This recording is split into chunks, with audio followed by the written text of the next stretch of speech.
producing artistic director of Great Lakes Theatre Festival, and we are right now at our summer home in Boise, Idaho, looking out the back of the theater toward the river and downtown Boise, although you can't see downtown Boise. Oscar Wilde is without any question, one of the greatest comic writers of all time in any language. But in our language, of course, he is at the very, very top of the pyramid of comic writers. And his is a voice that is truly unique. Nobody writes like Oscar Wilde but Oscar Wilde. There are, of course, influences that we've felt ever since his time on the works of Joe Orton, for instance. Even Monty Python, I would say, sounds a little bit like Oscar Wilde. He is a great wit. He is an incredibly incisive critic of the moment. Now that moment for him is the 1890s in London, but it's interesting that it feels as contemporary in some ways for us at this moment as it probably did for Wilde and his audience. Now, what's interesting about Ideal Husband, though, is he's not only at his comic best, as we've seen in The Importance of Being Earnest, but he is also at his most critical of the community in some ways. It's a political intrigue at the heart of Ideal Husband that gives it its power.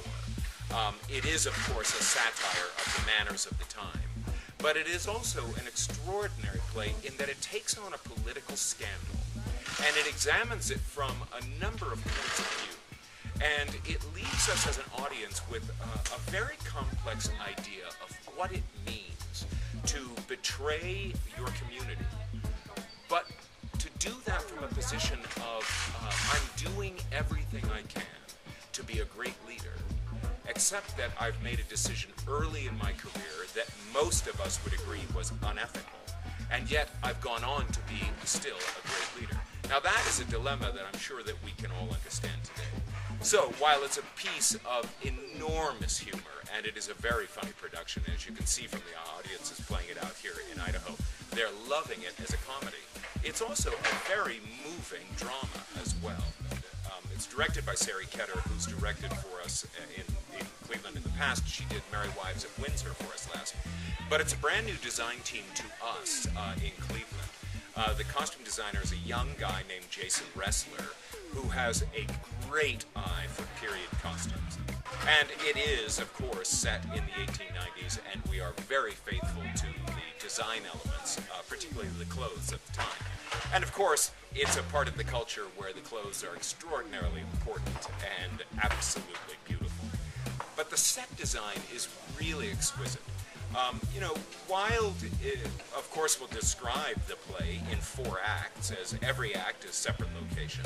Every one of those locations needing to be filled out with all of the furniture and dressing of a Victorian drawing room, for instance.